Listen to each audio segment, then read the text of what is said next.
అందరూ ఎలా ఉన్నారు ఫ్రెండ్స్, బాగున్నారా? ఈరోజు మన ఛానల్లో నేను చేయబోయే రెసిపీ క్యాలీఫ్లవర్ బంగాళదుంప టమాటా కర్రీ.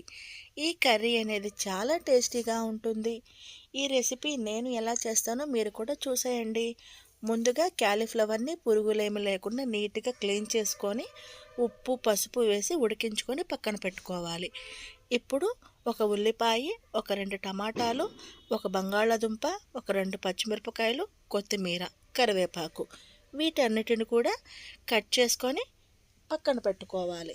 ఇప్పుడు పొయ్యి వెలిగించుకొని పొయ్యి మీద ఒక కడాయి పెట్టుకొని అందులో కర్రీకి సరిపడా ఆయిల్ వేసుకోవాలి. ఆయిల్ కాగిన తర్వాత కట్ చేసి పెట్టుకున్న ఉల్లిపాయ ముక్కలు అలానే బంగాళాదుంప ముక్కలు కూడా వేసుకొని గోల్డెన్ బ్రౌన్ కలర్ వచ్చేంత వరకు ఆయిల్లో ఫ్రై చేసుకోవాలి.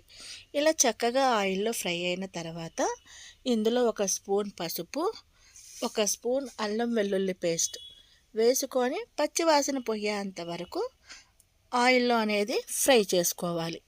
చక్కగా మసాలా కూడా ఆయిల్లో ఫ్రై అయిన తర్వాత ముందుగానే కట్ చేసి పెట్టుకున్న టమాటా ముక్కల్ని కూడా ఇందులో వేసుకొని ఒక స్పూన్ అనేది సాల్ట్ వేసుకొని టమాటా ముక్కలు మెత్తగా మగ్గేంత వరకు ఇలా చక్కగా ఫ్రై చేసుకోండి ఫ్రెండ్స్.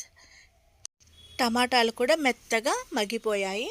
ఇప్పుడు ముందుగానే ఉడికించి పెట్టుకున్న క్యాలీఫ్లవర్ ముక్కలు కూడా ఇందులో వేసుకొని చక్కగా వేసిన మసాలాలు కూడా ఈ క్యాలీఫ్లవర్ ముక్కలకి బాగా పట్టేంత వరకు ఇలా చక్కగా కలుపుకోవాలి.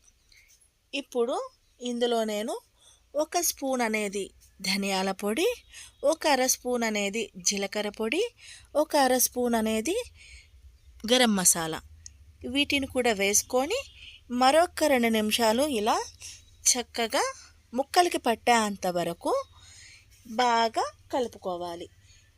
ఎప్పుడు ఇలా ధనియాల పొడి వేసుండరు కాబట్టి ఒకసారి అనేది వేయని వాళ్ళు ఒకసారి ఈ విధంగా ధనియాల పొడి ఇవి వేసుకోండి. కర్రీ అనేది బాగా టేస్టీగా ఉంటుంది. ఇప్పుడు నేను కారం అనేది కూడా వేసుకుంటున్నాను ఫ్రెండ్స్.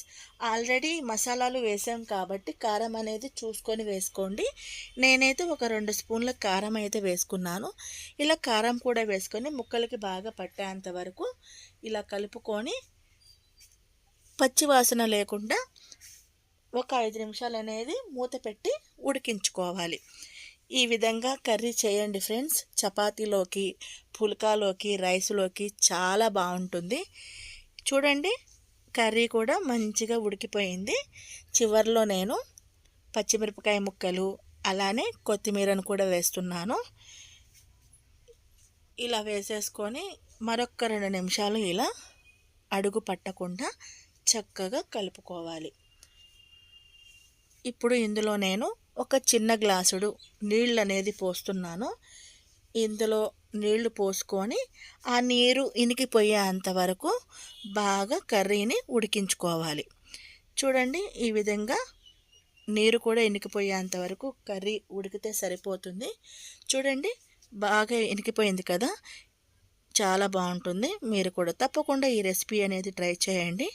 నా ఛానల్ని లైక్ చేయండి, షేర్ చేయండి, ఛానల్ని సబ్స్క్రైబ్ చేయండి ఫ్రెండ్స్. బాయ్.